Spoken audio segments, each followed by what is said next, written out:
le cours précédent, nous avons décrit la loi de retour et de récurrence. Chacun doit retourner à cette roue du samsara. Comment évoluons-nous dans la roue du samsara? Pendant combien de temps? Pourquoi est-ce nécessaire? Avant de comprendre le mouvement des âmes dans la roue du samsara, nous devons comprendre les deux lois qui gouvernent cette roue. Ce sont les lois d'évolution et d'involution. D'un point de vue académique, le mot évolution signifie développement, progression, avancement, etc. D'un point de vue grammatical, orthodoxe et pur, le mot involution veut dire destruction, dégénérescence, décadence, etc. Dans cette civilisation, au nom de la science, de nombreuses doctrines fondées sur le dogme de l'évolution sont diffusées. Cependant, elles sont loin de la vérité. Les fondements scientifiques de l'évolution sont les théories nébuleuses sur l'origine de l'univers, avec la conception erronée du processus mécanique de construction. Et d'autre part, la théorie de Darwin sur l'origine des espèces, avec toutes ses corrections et ses changements consécutifs. Cependant, l'apparition de nouvelles espèces comme résultat de l'évolution est simplement une pure hypothèse, car elle n'a jamais été vérifiée. Personne n'a vu apparaître de nouvelles espèces. Quand la pensée moderne a créé la théorie de l'évolution, elle a oublié les processus destructeurs de la nature. Certainement, aucun des processus n'est connu de manière intégrale. Nous observons seulement une partie du processus. Les scientifiques disent que ce processus consiste en des changements de type évolutif. Il est bon d'élaborer des théories, mais nous devons les prouver avec des faits. C'est une tragédie que le mental humain, en ces temps modernes, soit embouteillé dans le dogme de l'évolution et ne sait penser qu'en fonction de son propre embouteillement. Alors, le reste des phénomènes qui impliquent la destruction, la décadence et la dégénérescence sont aussi qualifiés d'évolution, de développement et de progrès. La vérité est différente.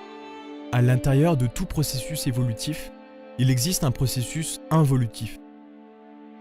La loi d'évolution et sa sœur jumelle, la loi d'involution, travaillent de façon coordonnée et harmonieuse dans toute la création. Des exemples concrets: jour et nuit, lumière et ténèbres, construction et destruction, croissance et décroissance, naissance et mort, etc., etc. Si n'importe laquelle de ces deux lois précédemment citées, évolution et involution, était exclue, les mécanismes naturels seraient statiques, paralysés. Il y a évolution dans tout organisme qui est en gestation, naît et se développe. Il y a involution dans toute créature qui vieillit et meurt. Il y a évolution dans n'importe quelle unité cosmique qui surgit du chaos. Il y a involution dans toute planète qui perd son énergie vitale et qui devient une lune, un cadavre. Il y a évolution dans toute civilisation ascendante. Il y a involution dans toute création, type descendant. Il est ostensible que les deux lois en question constituent l'axe mécanique fondamental de la nature. Indéniablement, si un tel axe de base n'existait pas, la roue des mécanismes naturels ne pourrait pas tourner. Cependant, l'homme moderne croit qu'il y a du progrès partout. Pour comble, même l'épouvantable dégénérescence sociale est synonyme d'évolution, de progrès, d'avancement, etc. pour l'homme actuel. En vérité, il n'est pas pire aveugle que celui qui ne veut pas voir. Si nous jetons un coup d'œil sur le panorama actuel de l'humanité, nous pouvons voir les millions d'êtres peuplant la surface de la Terre. Ces foules sont-elles, par hasard, les gens innocents des temps anciens? Ces gens sont-ils ceux qui adoraient le soleil et les esprits du matin, à l'époque où la terre resplendissait de beauté? Tous ces millions d'êtres sont-ils parfaits? Montrez-nous une personne qui a atteint la perfection grâce à la loi de l'évolution. En vérité, il y a réellement eu une involution. Les sens ont dégénéré. Tout est devenu monstrueux, horrible. Nous ne vivons pas au temps où les rivières étaient pures. Ce ne sont plus des temps où l'amour pour autrui est visible au sein de l'humanité. Ce ne sont plus des temps où nous rendons un culte au Dieu saint. Aujourd'hui, d'une façon générale, tout est ténèbres profondes. Anges déchus, sanctuaires profanés, initiés vaincus, douleur, amertume. Pouvons-nous dire que ceci est évolution? Derrière l'apparente innocence, nous voyons des perversités, une corruption terrible, de la trahison, dire une chose et faire le contraire. C'est le monde ici, là-bas et partout.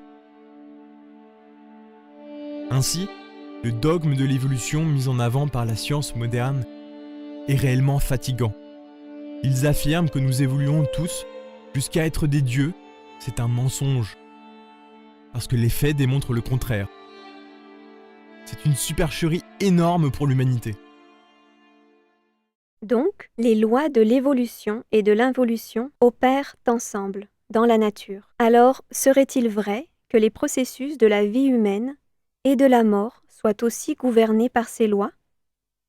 Bien que cela puisse nous surprendre, les lois de l'évolution et de l'involution sont aussi vécues par ce qui s'appelle la conscience, l'essence ou l'âme. Des vagues d'essence commencent leur évolution dans le règne minéral.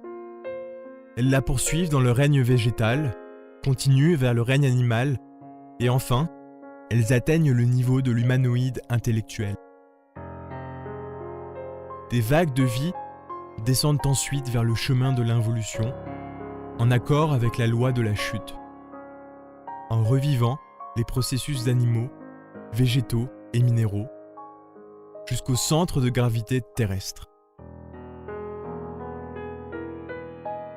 Si vous voulez comprendre ces processus, il est nécessaire de comprendre ce que divers auteurs ont appelé élémentaux. Il est nécessaire de savoir que les élémentaux sont les consciences des éléments.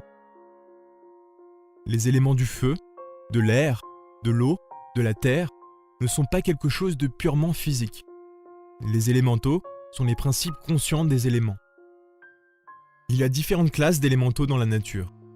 Évidemment, il y a des élémentaux de type évolutif et aussi de type involutif. Par exemple, de nombreuses personnes pensent que les singes, les simiens, les orang-outans, les gorilles sont du type évolutif.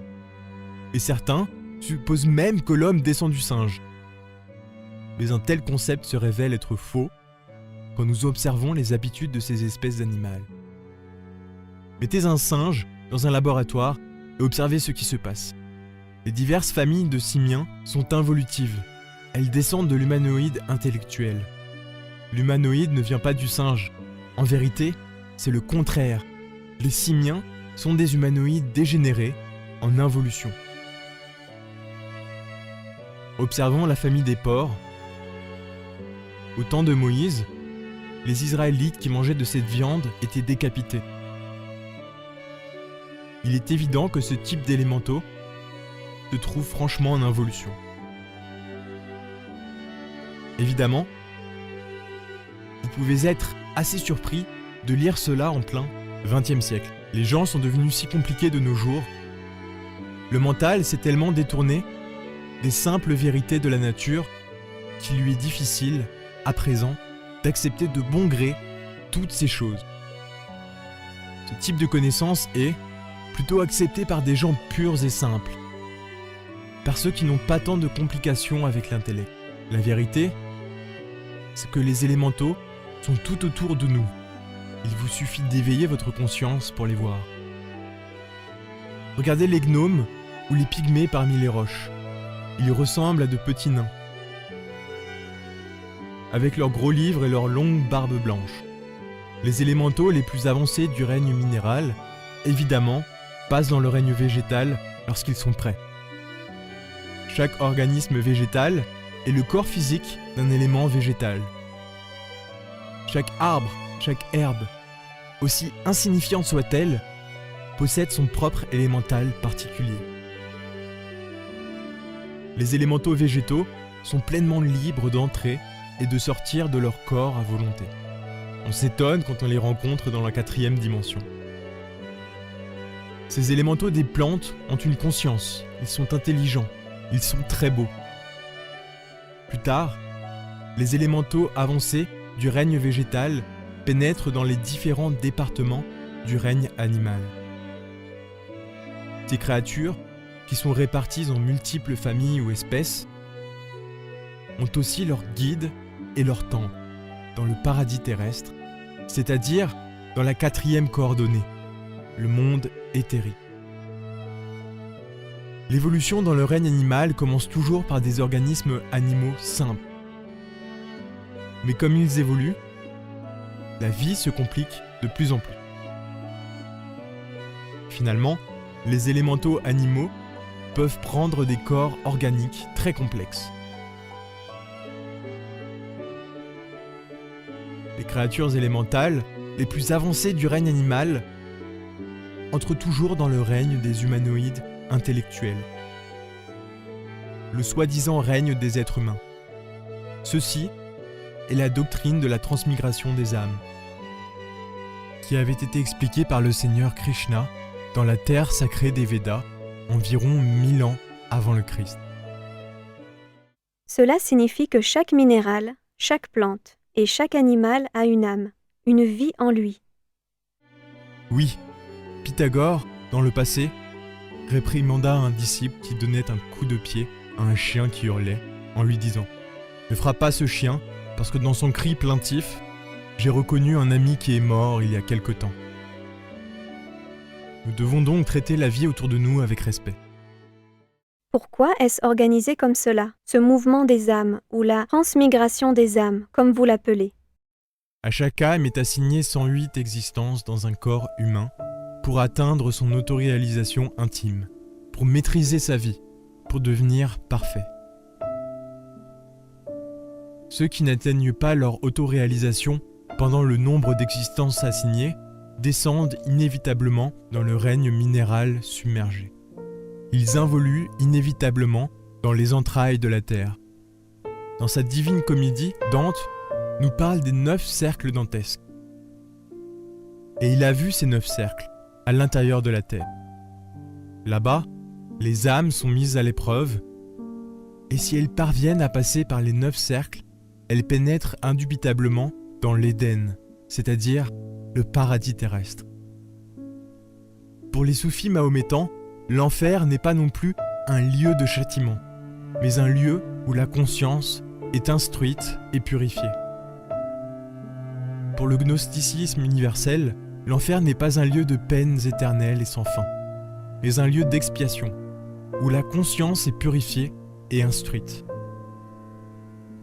Vous êtes déjà bien familiarisé avec la loi du karma maintenant.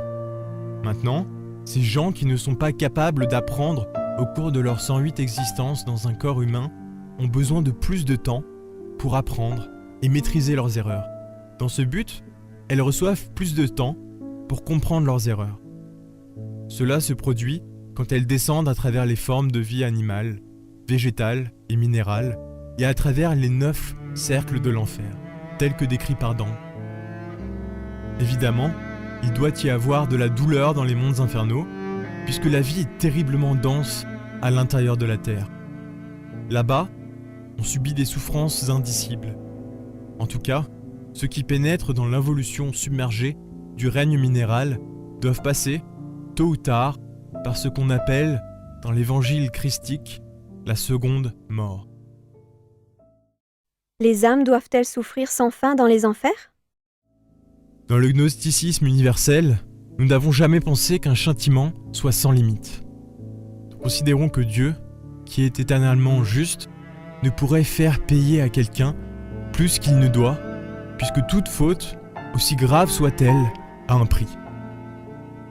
Une fois le prix payé, le prisonnier est mis en liberté. S'il n'en était pas ainsi, alors Dieu serait un grand tyran. Et nous savons bien que la miséricorde n'est jamais absente aux côtés de la justice divine. Ainsi, la seconde mort est la limite du châtiment dans l'enfer dantesque.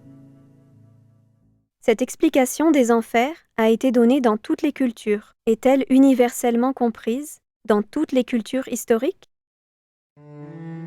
Chaque pays, chaque religion, chaque époque ou chaque culture a connu dans l'existence de l'enfer et lui a toujours donné un nom. Peu importe si vous donnez des noms différents aux enfers. Le Tartare en Grèce, l'Averne à Rome, l'Avicii ou Narak en Inde, ou le Mictlan dans l'antique Tenochtitlan. Combien d'âmes habituellement atteignent l'autoréalisation au cours des 108 existences attribuées? Il est évident que notre divine mère Kundalini, le serpent igné de nos pouvoirs magiques, tente de nous faire parvenir à l'autoréalisation intime au cours des 108 existences assignées à chacun de nous. Il est clair que, à l'intérieur de ce cycle de vie successive, nous avons d'innombrables opportunités d'atteindre l'autoréalisation. En tirer profit est une chose tout indiquée. Malheureusement, nous répétons sans cesse nos erreurs et le résultat final est généralement l'échec. Il est évident et manifeste, les êtres humains ne veulent pas tous fouler le sentier qui doit les conduire à la libération finale. Les différents messagers qui viennent d'en haut, les prophètes, les avatars, les grands apôtres, ont toujours voulu nous indiquer, avec une exacte précision, les sentiers rocailleux qui conduisent à l'authentique et légitime félicité. Malheureusement, les gens ne veulent rien savoir de la sagesse divine. Ils sont prisonniers dans les fascinations des égos. Ils ont emprisonné les maîtres. Ils ont assassiné les avatars. Ils se sont baignés dans le sang des justes. Ils haïssent mortellement toutes les choses divines. Finalement, tous, comme Pilate, ils se lavent les mains. Ils se croient des saints. Ils supposent qu'ils marchent sur le chemin de la perfection. Nous ne pouvons nier le fait frappant et définitif qu'il existe des millions de trompés sacères qui, très honnêtement, se présument vertueux et pensent le meilleur d'eux-mêmes. Toutes sortes d'anachorètes vivent en enfer. C'est à juste titre que le grand Kabir Jésus a dit « Des 1000 qui me cherchent, un me trouve. Des 1000 qui me trouvent, un me suit. Des 1000 qui me suivent, un seul est mien. »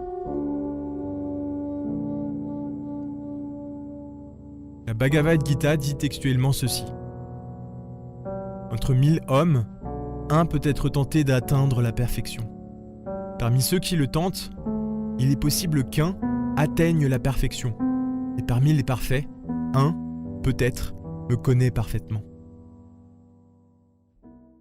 Qu'arrive-t-il à ces âmes qui ne peuvent pas atteindre l'autoréalisation au cours des 108 existences? Si l'âme humaine épuise les 108 existences, cette âme involue inévitablement dans le règne minéral submergé, vers le centre de stabilité planétaire. Et un peu plus tard, elle remontera de façon évolutive. Cependant, n'importe quelle nouvelle remontée, depuis le centre de gravité terrestre, exige au préalable la désintégration du moi-même, de l'ego, du moi psychologique. Comme nous l'avons dit auparavant, ceci est la seconde mort. Comme l'essence est embouteillée dans l'ego, la dissolution de ce dernier est indispensable afin qu'elle se libère. Dans le centre de stabilité planétaire, la pureté primitive originelle de toute essence est restaurée. Cependant, dans la vie sur Terre, ceux qui ont dissous l'ego montent. Les victorieux deviennent des Bouddhas, des maîtres. Ceux qui ne l'ont pas dissous descendent.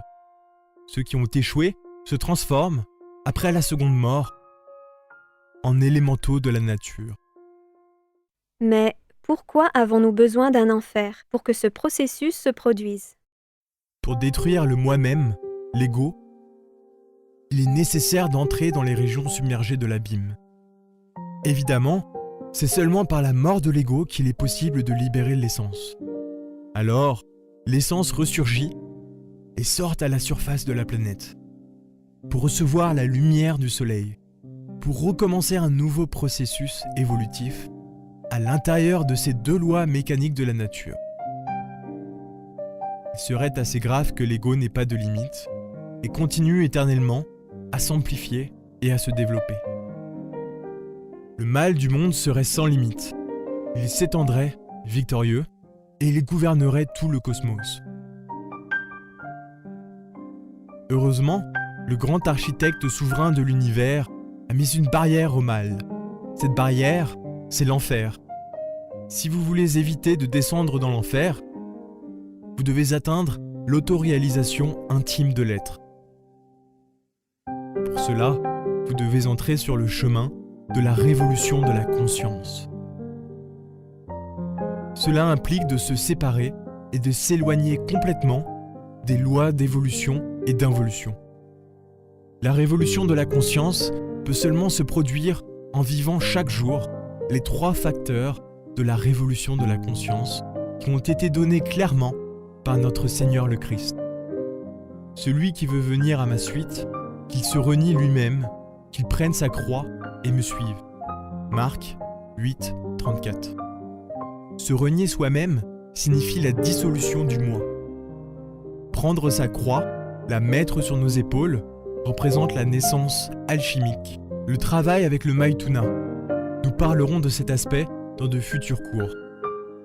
Suivre le Christ revient à se sacrifier pour l'humanité, à donner notre vie pour que d'autres puissent vivre. Mais si quelqu'un, néanmoins, n'apprenait pas suffisamment d'une descente en enfer, continuerait-il toujours d'aller en enfer à chaque cycle dans la roue du samsara? La descente aux enfers se répète encore et encore, 3000 fois au plus. Lorsque les 3000 périodes de la grande roue du samsara se sont écoulées pour chaque âme, il est impossible d'atteindre aucune sorte d'autoréalisation intime. Les essences qui n'ont pas atteint la maîtrise durant les 3000 tours de la roue sont absorbées par leurs étincelles virginales et elles se submergent définitivement dans le sein de l'esprit universel de vie. Cependant, étant donné que cette essence a traversé les 3000 cycles de manifestation, elle a aussi expérimenté les horreurs de l'abîme 3000 fois. Alors, elle s'est améliorée et a acquis de l'autoconscience et la félicité sans limite. Ainsi, de telles essences, par leurs efforts, ont gagné le droit de jouir de la félicité divine. Si, durant chacun des 3000 cycles, de 108 vies, ces 3 facteurs de la révolution de la conscience ne sont pas vécus, vous trouverez toutes les portes fermées.